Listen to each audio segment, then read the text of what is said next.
So good morning to all of you. देखो innovative में responsive भी होना जरूरी है. Good morning. Good morning to all of you. Yes, ये अपनी बात शुरू करने का एक इनोवेटिव तरीका है. आज इनोवेशन पे बात हो रही है. सबसे पहले तो मैं मंच पर उपस्थित देश के सीनियर एजुकेशनिस्ट्स तमाम जो यहाँ बैठे हैं, इधर बहुत सारे लोग बैठे हैं जिन्हें मैं व्यक्तिगत रूप से जानता हूँ. मेरे साथ दिल्ली के एजुकेशन डिपार्टमेंट में काम करने वाले बहुत सारे चेहरे मेरे साथ बैठे हैं यहाँ आज इस सभागार में. बहुत को मैं बहुत नज़दीकी से हम लोग सब लोग पिछले 5 साल से साथ काम कर रहे हैं. ऐसे बहुत सारे चेहरे यहाँ हैं. और इस आयोजन के आयोजक एजुटॉक की पूरी टीम को मैं बधाई देना चाहता हूँ. नाम से ही स्ट्रेट फॉरवर्ड है, पता नहीं इनोवेटिव है कि नहीं है, पर है बड़ा स्ट्रेट फॉरवर्ड. एजुटॉक मतलब ज़्यादा इधर उधर घुमाने की ज़रूरत नहीं है, सीधे समझ में आ जाता है भाई एजुकेशन में बात होनी है. और इस देश में मैं समझता हूँ कि एजुकेशन पर ही बात होनी सबसे ज़रूरी है. बहुत चीज़ों पे बात हो गई, क्षेत्रवाद पे बात हो गई, राजनीति पे बात हो गई, मंदिर मस्जिद पे बात हो गई, इतिहास पे बात हो गई, इतिहास के गौरव, इतिहास की कमियां, इन सब पे बात हो गई. एजुकेशन पे बात नहीं हो पा रही है. और ख़ास तौर से एजुकेशन को हम किस रूप में लें, तो एजुटॉक के बहाने से हम सब मिलके एजुकेशन पे बात करें. सहमति असहमति होंगी, जो हम बात करेंगे हर वो चीज़ आगे बढ़ जाएगी ये ज़रूरी नहीं है. लेकिन सारे मुद्दों से पहले एजुकेशन पे बात हो, ये बहुत सुखद शुरुआत है. और आप इसको लगातार इतने देश के मूर्धन्य शिक्षाविदों के साथ में एक मंच पर लाकर इस आयोजन को कर रहे हैं. इसके लिए वाकई आपको बहुत बहुत बधाई है. इसके लिए थोड़ी सी बात मैं आपके इस विषय पर करना चाहता हूँ. आपने बात की है इनोवेशन, विशेषकर school innovation, but overall innovation पे के बारे में कि एजुकेशन में हम इनोवेशन पे कैसे काम करें. ये शिक्षा मंत्री होने का सौभाग्य है कि मैं बहुत सारे शिक्षाविदों के बीच आ जाता हूँ, बैठ जाता हूँ. पर मैं जो भी बात यहाँ रखूँगा उससे पहले मैं कैवेट लगा देता हूँ कि मेरी किसी भी बात को एजुकेशनिस्ट के रूप में ना लिया जाए, क्योंकि मैं एजुकेशनिस्ट नहीं हूँ, मैं शिक्षा मंत्री हूँ. और इस देश में बिल्कुल भी ये ज़रूरी नहीं है कि शिक्षा मंत्री एजुकेशनिस्ट हो. इस देश में बिल्कुल ये ज़रूरी नहीं है कि शिक्षा सचिव या शिक्षा निदेशक जैसे लोग भी एजुकेशनिस्ट हों. तो ये हमारे पास फ्रीडम है और उसकी लिबर्टी का फ़ायदा उठा के मैं यहाँ हूँ. पर मैं कोई अपने हीन भावना के साथ ये बात नहीं कह रहा हूँ. जब मैं इतने सीनियर एजुकेशनिस्ट जिन्होंने अपनी पूरी ज़िंदगी एजुकेशन को दी है, उन सब के बीच में बैठ के बात कर रहा हूँ, तो मैं किसी हीन भावना के साथ नहीं, मैं किसी कॉन्फिडेंस के साथ अपनी बात कहना चाहता हूँ. ये बात इसलिए कह रहा हूँ कि मैं शायद एजुकेशन को नहीं जानता हूँ, और ऐसा मेरा दावा भी नहीं है, लेकिन मैं एजुकेशन की डिमांड साइड का पब्लिक रिप्रेजेंटेटिव हूँ. और मैं डिमांड साइड को बहुत अच्छे से जानता हूँ. मैं आपके सामने जो बात रखना चाहता हूं वो बिल्कुल भी सप्लाई साइड से नहीं रखना चाहता हूं. मैं चाहता हूं कि मेरी हर बात को डिमांड साइड की डिमांड मान के समझा जाए, उसको सुना जाए. आपकी बहुत सारी एजुकेशन थ्योरीज, आपकी बहुत सारी एजुकेशन प्रैक्टिसेस, आपके बहुत सारे एजुकेशन एथिक्स, उस पर जो भी ओपिनियन रखते हों, लेकिन साहब डिमांड साइड तो डिमांड साइड है. मुझे तो जो चाहिए मुझे वो चाहिए, and I represent the demand side here. Innovation के साथ सबसे बड़ी प्रॉब्लम एजुकेशन में यह हो गई कि हम innovation for the sake of innovation करने लगे. क्योंकि इनोवेशन करना है इसलिए इनोवेशन कर रहे हैं. इनोवेशन क्यों करना है ये हमने तय नहीं किया पहले, और इसीलिए शिक्षा इनोवेशन का शिकार हो गई. शिक्षा में बड़ी दुर्घटना घट गई कि शिक्षा में रोज इनोवेशन हो रहे हैं और रोज शिक्षा उसका शिकार हो रही है. एक आईआईटी का निकला हुआ स्टूडेंट, शार्प माइंड, हार्वर्ड या MIT से पढ़ने के बाद सोचता है शिक्षा में कुछ इनोवेशन करने की जरूरत है, और वो एक शानदार ऐप बनाता है और शानदार कोई इक्विपमेंट बनाता है और उसको लाके दे देता है, लो जी मैंने इनोवेशन किया है। उसकी जरूरत थी कि नहीं थी? जरूरत क्या थी, ये तय हुए बिना उसने कुछ बना दिया। मेरे पास रोजाना सुबह, कभी आप आके बैठे, अगर कुछ लोग इच्छुक हैं कि एजुकेशन में इनोवेशन का क्या हाल है और एजुकेशन में इनोवेशन की क्या दुर्दशा है, मेरा एक ही अनुरोध है कि मंत्री हूं, रोजाना सुबह 9-10 बजे के आसपास अपने घर पे जब भी होता हूं तो बैठता हूं। ओपन पब्लिक आवर्स होते हैं, विदाउट अपॉइंटमेंट भी बहुत लोग आते हैं। उसमें रोज सुबह बहुत सारे इनोवेटर्स आते हैं और उनका दावा होता है, साहब ये अगर आपने कर दिया ना, ये अगर आपने अपने एजुकेशन डिपार्टमेंट में लागू कर दिया तो उसके बाद आपकी प्रॉब्लम तो solve, and you would be the best education minister in the world. आपकी सारी समस्याएं खत्म हो जाएंगी। मैं उनसे कहता हूं, यार एक काम कर लो, ये सारा प्रयोग तामझाम टंट्रम जो मेरे पास लेके आए हो, ये किसी स्कूल में अभी तक अप्लाई किया है? हाँ सर, फलाने राज्य के एक फलाने स्कूल में किया हुआ है। कितने बच्चों पे? सर एक क्लासरूम पे किया हुआ है। जहां भी उनका जुगाड़ होता है वहां का प्रयोग वो बता देते हैं। मैंने कहा एक काम करो, थोड़ा अपना जुगाड़ और लगाओ, जाके मेरे कुछ प्रिंसिपल्स से मिलो, दिल्ली के कुछ प्राइवेट स्कूल के प्रिंसिपल से, कुछ गवर्नमेंट स्कूल के प्रिंसिपल से, कुछ टीचर्स से मिलो, उनके साथ बैठ के झक मारो थोड़ी देर। आप क्लासरूम में सॉल्यूशन प्रोवाइडर बन के नहीं, पहले सॉल्यूशन प्रोवाइडर की समझ बनाने के लिए क्लासरूम में जाके, टीचर जब बात कर रहा है मेरे बच्चों से, जाके क्लासरूम में बैठो तो सही। चाहिए क्या? अभी आपको यही नहीं पता चाहिए क्या, क्योंकि आपको टेक्नोलॉजी आ गई, क्योंकि आपको प्रोग्रामिंग आ गई, क्योंकि आपको कोडिंग आ गई, क्योंकि आपको बोलना आ गया, क्योंकि आपको प्रोडक्शन आ गया, आप कुछ बना लाए और ले आए। मैं मार्केट नहीं हूं, मैं स्कूल हूं। एजुकेशन की इनोवेशन की सबसे बड़ी प्रॉब्लम हुई कि हमने तय किए बिना इनोवेशंस किए हैं। तो इनोवेशन क्यों करना है, पहले यह तय कर लिया जाए। जब हम इनोवेशन क्यों करना है यह तय करेंगे तो पहले यह तय होगा कि हमको एजुकेशन क्यों देनी है। एजुकेशन क्यों देनी है पहले यह तय कर लिया जाए, और फिर यह देखा जाए कि कन्वेंशनल, ऑर्थोडॉक्स, प्रेजेंट तरीकों में से कौन कौन से तरीके उसमें फेल हो रहे हैं। आखिर इनोवेशन की जरूरत क्या है? इनोवेशन की खातिर तो इनोवेशन नहीं करना है ना। इनोवेशन तो इसलिए करना है कि आपको यह प्रॉब्लम है कि हम जो करना चाह रहे हैं, हम जो हासिल करना चाह रहे हैं, हम एजुकेशन के माध्यम से समाज को, अपने बच्चों को, ह्यूमैनिटी को जहां लेके जाना चाह रहे हैं वहां हम ले नहीं जा पा रहे। हमको एजुकेशन की, स्कूलिंग से, कॉलेज से जो हासिल करना है वो हम हासिल नहीं कर पा रहे हैं, इसलिए कुछ इनोवेटिव तरीके निकालते हैं। अब हमारे कन्वेंशनल तरीके, ऑर्थोडॉक्स तरीके, परंपरागत सारे तरीके या वर्तमान तरीके फेल होते जा रहे हैं, तो कुछ इनोवेशन निकालते हैं। फिर आपका इनोवेशन कामगार साबित होगा, नहीं तो आपका इनोवेशन मार्केट साबित होगा। पूरा का पूरा इनोवेशन मार्केट बनके हमारे पास खड़ा हुआ है, एंड गोल के बिना। एजुकेशन का एंड गोल समझे बिना या तय किए बिना हम जो भी इनोवेशन करेंगे वो मार्केट में ही तब्दील होगा। तो इसलिए हमें पहले इनोवेशन को और एजुकेशन के पूरे टारगेट को बहुत स्पष्ट करने की जरूरत है। अभी कुमार शेखर विजेंद्र जी बात कर रहे थे एग्रीकल्चर के बारे में। जैसे एग्रीकल्चर की पूरी पढ़ाई इसका विक्टिम है। तय हुआ होगा किसी एक समय पे साहब एग्रीकल्चर पढ़ाना है। अब यह तय नहीं हुआ कि एग्रीकल्चर से इस देश को बेहतर किसान देने हैं या एग्रीकल्चर से इस देश को बेहतर डिस्ट्रिक्ट एग्रीकल्चर ऑफिसर और उसके दफ्तर के क्लर्क देने हैं। यह तय नहीं हुआ कि एग्रीकल्चर से किसानों की जिंदगी बदलनी है, हमें ऐसे किसान देने जो एग्रीकल्चर यूनिवर्सिटी या एग्रीकल्चर कॉलेज या एग्रीकल्चर सब्जेक्ट को ठीक से पढ़ के निकल के शानदार खेती बाड़ी करेंगे और वहां इनोवेशन करेंगे, या यूरिया और फार्मास्यूटिकल कंपनीज के एम्प्लॉयज देने हमें एग्रीकल्चर यूनिवर्सिटी से। यह तय नहीं हुआ, इसीलिए फिर हम एक मार्केट बन के रह गए। With due respect to the people who have been working in this sector, agriculture universities ने किसान पैदा नहीं किए, एग्रीकल्चर यूनिवर्सिटीज ने एग्रीकल्चर के क्लर्क्स पैदा किए जो सरकार में काम कर सकें या किसी कंपनी में काम कर सकें। इनोवेशन का तरीका तय नहीं हुआ, इनोवेशन का टारगेट तय नहीं हुआ।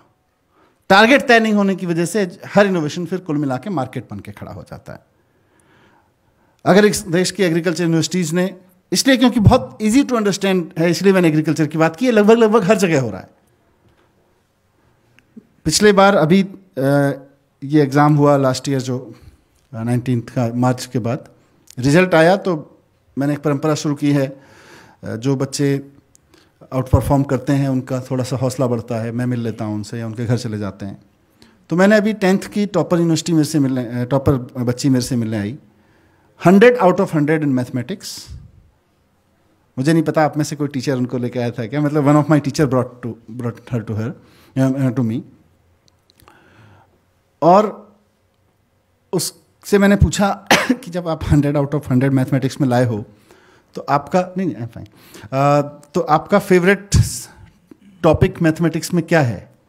शीशे ट्रिग्नोमेट्री, एकदम बोली फट से, with in fraction of second she answer trigonometry. तो 10th की 100 आउट ऑफ 100 लाने वाली और ये क्लेम करने वाली मिनिस्टर के सामने with in fraction of second की मुझे ट्रिग्नोमेट्री पसंद है, उस लड़की को मैंने पूछा, नहीं थैंक यू छोड़ दीजिए, उस लड़की को मैंने पूछा कि तुमको पता है ट्रिग्नोमेट्री कहाँ काम आती है? Then she took almost 3 minutes to recollect her thoughts, she was silent. फिर बोली सर वो बिल्डिंग बनाने में काम आती है।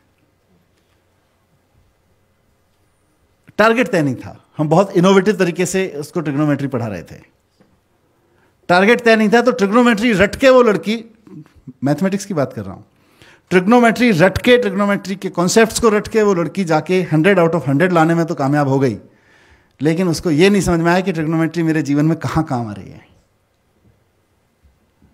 मेरे अपने आसपास ट्रिग्नोमेट्री कहाँ है। सो इसीलिए मैंने कहा कि जब हम स्कूल में इनोवेशन पे बात करें, तो पहले इसको थोड़ा सा ऑपरेशन कर लें कि हम इनोवेशन के किस पक्ष पे बात करना चाहते हैं। हम शिक्षा में इनोवेशन की बात कर रहे हैं, हम टेक्नोलॉजी में इनोवेशन की बात कर रहे हैं, किस पे बात कर रहे हैं? हम मार्केट में इनोवेशन, मार्केट की एडॉप्टेबिलिटी की, हम कितने फास्ट मार्केट के नई प्रोडक्ट को अपने स्कूल में अडॉप्ट करें, उसमें इनोवेशन की बात कर रहे हैं, हम किस पे बात कर रहे हैं? ये सारी चीजें सेग्रीगेट करके रखेंगे तो शिक्षा का भला होगा। तो इसलिए मैंने कहा कि थोड़ा सा इनोवेशन पे समझना ज़रूरी है। हमने दिल्ली में जो प्रयोग किए काफ़ी चर्चा हुई और बहुत I feel honoured hearing from all the dignitary sitting here. ये मेरा नहीं है, यहाँ बैठे तमाम जो हमारे टीचर्स बैठे हुए हैं, हमारी पूरी टीम 50-60 हज़ार लोगों की दिल्ली में काम कर रही है। उन सब का क्रेडिट है कि इतना आज दिल्ली के एजुकेशन के काम को इस तरह के प्लेटफॉर्म से सराहा जा रहा है। हमने 2 चीज़ों में बांटा है अपने काम को, और इसलिए मैं रखना चाहता हूँ एजुकेशनिस्ट के सामने इसको, कि एक हमने रखा है फाउंडेशन ऑफ एजुकेशन और दूसरा एजुकेशन एज फाउंडेशन।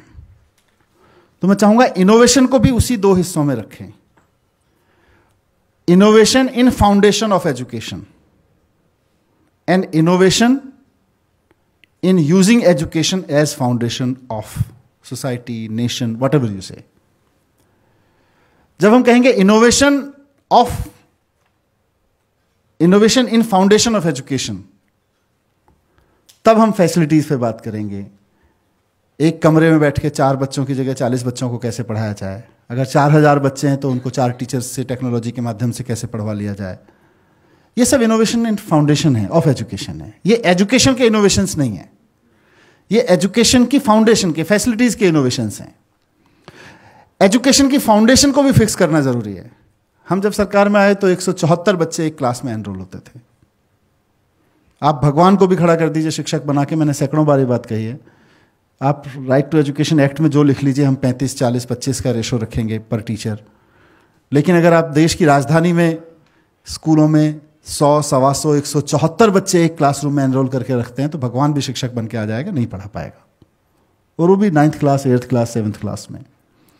5 साल की मेहनत जिसकी तारीफ भी हो रही है, उस सब के बावजूद मैं कन्फेस करना चाहता हूं कि ये 174 या उस वक्त 150, 125 का एवरेज था, उसको हम बामुश्किल 70-75 तक ला पाए हैं। अभी हमने संविधान और कानून में जो भी लिख रखा हो,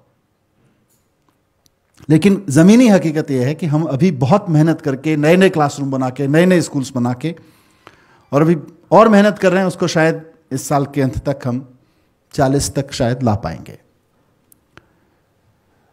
तो फैसिलिटीज बहुत ज़रूरी हैं, और फैसिलिटीज में इनोवेशन चाहिए, और दिल्ली जैसे शहर में जहाँ एमसीडी अपने तंत्र पे चलता है, डीडीए अपनी जगह चलता है, सेंट्रल गवर्नमेंट अपने हिसाब से चलती है, मॉल के लिए जगह जल्दी मिल जाती है, स्कूल के लिए मिलती है, उस सब में इनोवेशन ही चाहिए था। और आज 100-125 का एवरेज कम से कम 70 के एवरेज पे आ गया है उन्हीं इनोवेशंस की वजह से। लेकिन अभी और बहुत कुछ करना बाकी है। एजुकेशन को बजट दिया, एजुकेशन बिल्डिंग्स बनाई, जहाँ भी हो सकती थी स्पोर्ट्स फैसिलिटीज़ और तमाम लाइब्रेरी लैब ये सब डेवलप किया। मैं स्कूलों में जाता था तो मुझको अब बिल्डिंग साफ़ सुथरी भी चाहिए। मैं प्रिंसिपल्स टीचर्स से कहता था तो जनरली उनका कहता जी आप हमें बता दो पढ़ाएं कि झाड़ू लगाएं। सही क्वेश्चन था उनका, बता दो जी। अब 4 उसमें एकड़ का प्लॉट, 6 एकड़ का प्लॉट जिसपे 100, 125, 50, 100, 60 कमरे बने हुए हैं, 70-80 टीचर्स की टीम है, 2-3 हज़ार बच्चे, 2-3 हज़ार बच्चे 2 शिफ्ट्स में पढ़ते हैं। तो अगर उस बिल्डिंग को साफ रखने का काम करना है तो एक ही काम हो सकता है फिर कि 60-70 टीचर्स में से कम रोज आधे टीचर्स को कहा जाए जी झाड़ू लगाओ, बिल्डिंग चमका के रखनी है। फिर बच्चों को पढ़वाने का काम कैसे लेंगे उनसे?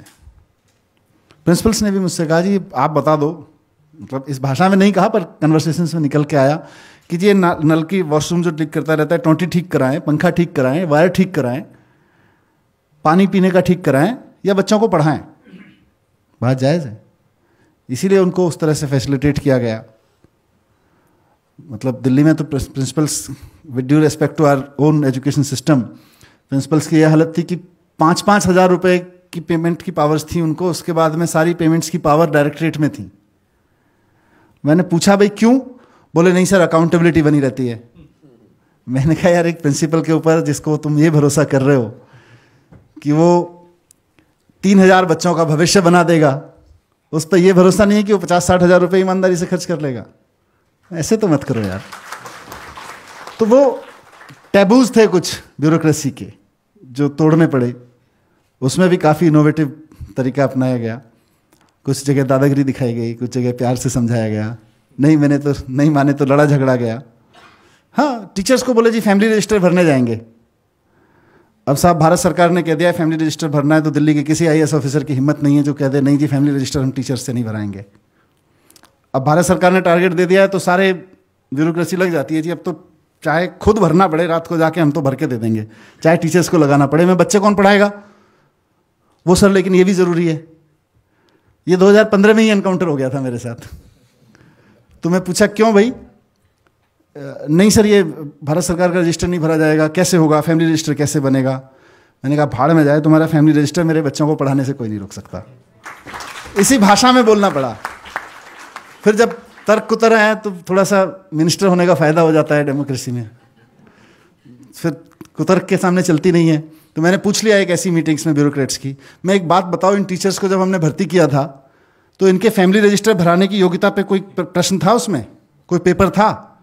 मैं एग्जाम तो लेता हूँ बीएड का कि बच्चों को पढ़ाना आता है कि नहीं आता, काम कराता हूँ क्लर्कों वाला, तो क्लरिकल एग्जाम ही ले लेते।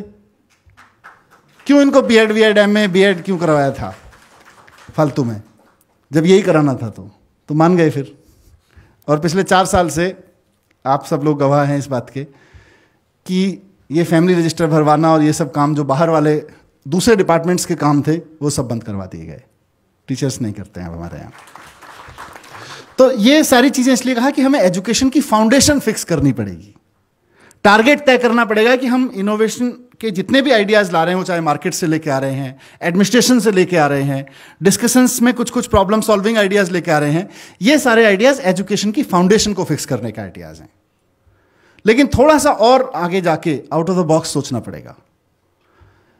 क्या हम एजुकेशन को फाउंडेशन के रूप में यूज कर सकते हैं राष्ट्र की, समाज की? अभी के अग्रवाल साहब ने बड़ा अच्छा कहा कि schools are the buildings where future is inside. Very true. लेकिन इसको प्रैक्टिस में कैसे लाएं? प्रैक्टिस में तो कुल मिला के schools are the buildings where those people are sitting जिनका हम 1 साल बाद एग्जाम लेंगे। बाहर का सारा सिस्टम ये मान के बैठा है अंदर कुछ खटबड़ हो रहा है, और बाहर निकलेंगे हम इनका एग्जाम लेंगे और फिर बताएंगे तुम यहां जीने लायक हो कि नहीं हो। कुल मिला के इतना ही है।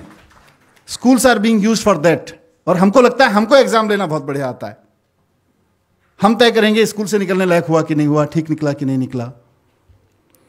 हम एजुकेशन को फाउंडेशन के रूप में यूज करें कि नहीं करें, और अगर करना है, और अगर जो अग्रवाल साहब ने बात कही उसको फ्यूचर, वास्तव में फ्यूचर बनाना है, उस सोसाइटी का जो स्कूल से बाहर खड़ी हुई है, उस देश का जो स्कूल से बाहर बैठा हुआ है, काम कर रहा है, तो मुझे लग रहा है बहुत पिन पॉइंटेड फिर हमें टारगेट्स तय करने पड़ेंगे। फिर से इनोवेटिव होने से पहले हमें टारगेट्स तय कर, क्योंकि इनोवेटिव होकर अचीव क्या करना है वो तय नहीं करते और हम इनोवेशन में चले जाते हैं। इनोवेशन की सबसे बड़ी गलती है। हमें तय करना पड़ेगा कि हमें शिक्षा से ऐसा राष्ट्र, ऐसा समाज खड़ा करना है कि नहीं करना जिसमें आतंकवाद शून्य हो, जिसमें हिंसा शून्य हो, जिसमें हेट्रेड शून्य हो, जिसमें प्रदूषण फैलाने की प्रवृत्तियां शून्य हो, जिसमें धर्म और जाति के झगड़े शून्य हो, जिसमें क्षेत्रवाद, किसी तरह की नफरत शून्य हो, उसकी संभावनाएं, लालच, करप्शन शून्य हो। ये टारगेट तो तय करें। जब नहीं हो रहा होगा तो फिर इनोवेटिव तरीके ढूंढेंगे। अभी तो हम इनोवेटिव तरीकों के रोमांस में खूब जाते हैं, देखो जी बहुत अच्छा किया, और उसका फिर नुकसान है। एक बार ये तय कर लें कि ये टारगेट हासिल करने हैं, फिर तय कर लेंगे कि भाई ये परंपरागत तरीके से नहीं हो रहा है, इसके लिए कोई और नया तरीका निकालते हैं, वही इनोवेशन है। Romanticism of innovation is very dangerous thing. It kills and it has killed many times. जब मैंने हैप्पीनेस पे काम करना शुरू किया, हमारे टीचर्स ने तो कई जगह से मेरे पास में प्रस्ताव आए, सर हम ना योगा कराते हैं। मैंने कहा बहुत अच्छी बात है कि मैं 50 लोगों को रोजाना योगा कराता हूं। मैंने कहा आप खुद खुश हैं कि नहीं हैं?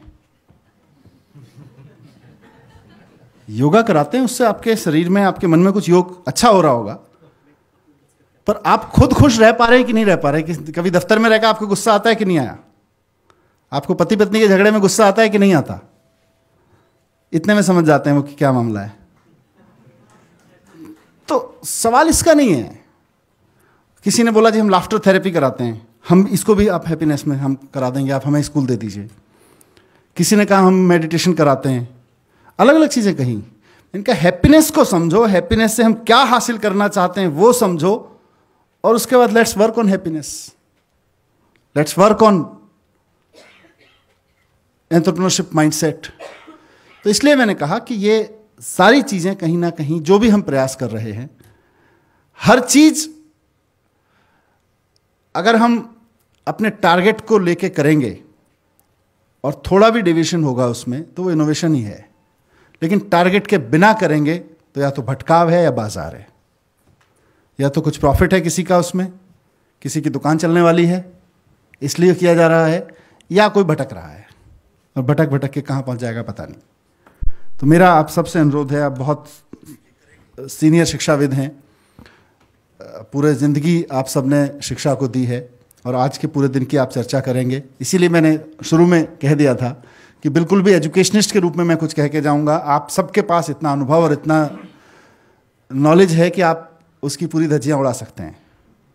इसलिए मैंने आपसे कहा कि मैं डिमांड साइड से आया हूँ, आप जो तय करें डिमांड साइड को सोच के तय करें। समाज को ज़रूरत है कि हम अपने बच्चे को 20 साल के लिए आपको दे रहे हैं, हायर और स्कूल एजुकेशन मिला के 20-22 साल के लिए, हम 2-3 साल 4 साल के बच्चे को आपको दे रहे हैं। समाज को ज़रूरत है, डिमांड साइड में ज़रूरत है कि उसको ऐसा बना के दे दीजिए जिससे कोई उसको कहे कि मैं आपको पैसे दे रहा हूँ, ब्लास्ट कर दो, वो कहे भाड़ में जाए आपके पैसे, मैं ब्लास्ट नहीं करूँगा। जिससे उसको कोई कहे कि लो बम बना दो, मैं पैसे दे रहा हूँ, हमें 10 लोगों को मारना है, वो कह दे भाड़ में जाए आपके पैसे, भाड़ में जाए आपका पद, भाड़ में जाए आपके धर्म की व्याख्या, मैं ये काम नहीं करूँगा।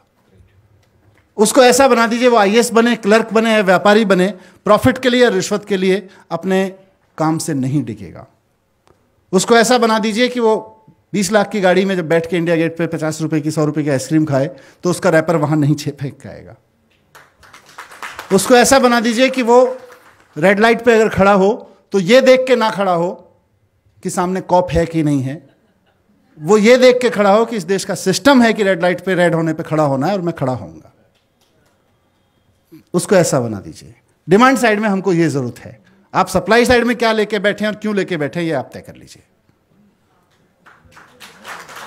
डिमांड साइड में मुझको ये जरूरत है मुझे इंजीनियर्स की भी ज़रूरत है, मुझे डॉक्टर्स की भी ज़रूरत है, मुझे वकीलों की भी ज़रूरत है डिमांड साइड में, मुझे एक से एक बढ़िया प्रोफेशनल्स की, हाई डिग्री प्रोफेशनल्स की, जो दुनिया की और देश की बड़ी कंपनियां चला सकें, उसकी भी ज़रूरत है। लेकिन मुझे इस बात की ज़रूरत है कि वो अच्छे इंसान भी हों। आप सप्लाई साइड से कैसे उसमें इनोवेशन लेके आएंगे वो आप तय करिए, वो आपको तय करना है, उसमें मेरी एक्सपर्टीज़ नहीं है। मेरी एक्सपर्टीज़ ये बताने में है कि वहाँ ज़रूरत क्या है, जिस समाज को, जिस देश को, जिस जगह को लोगों ने मुझे चुन के भेजा है रिप्रेजेंट करने के लिए, वहाँ ज़रूरतें ये हैं। लास्ट में अपनी बात कह के ख़त्म करूँगा कि पूरे देश की एक स्थिति है, और मैं उसको एंटरप्रेन्योरशिप में बहुत बार रिपीट करता हूँ, कि जब हम छोटे थे तो हम लोग स्कूल में पढ़ते थे कि 3 तरह के देश होते हैं, विकसित देश, विकासशील देश और अविकसित देश। भारत जब हम छोटे थे तो विकासशील देशों की सूची में आता था, हमें बताया जाता था भारत विकासशील देश है। हम पूछते थे कितने दिन में हो जाएगा विकसित, तो हमें कहा जाता था बस 10-12 साल ट्रैक पे है। ये बात मैं कर रहा हूँ लगभग मान के चलिए 80s के डिकेड की। 90s का डिकेड बीत गया, 40 साल तो हमें हो गए। मैं शिक्षा मंत्री हूँ, मैं जानता हूँ मेरे स्कूलों में क्या पढ़ाया जा रहा है। आज भी हम अपने बच्चों को 40 साल बाद यही पढ़ा रहे हैं, 30 साल बाद, 35 साल बाद, कि 3 तरह के देश होते हैं और भारत विकासशील देशों की श्रेणी में आता है। जो लोग 80s से पहले के डिकेड्स में स्कूलिंग करके आए हों वो अपने आप बता दें या रिकॉल कर लें कि उस समय कितने तरह के देश होते थे और उस समय भारत विकासशील देशों की स्थिति में था कि नहीं था। तो आप जानते हैं, मुझसे बेहतर जानते हैं।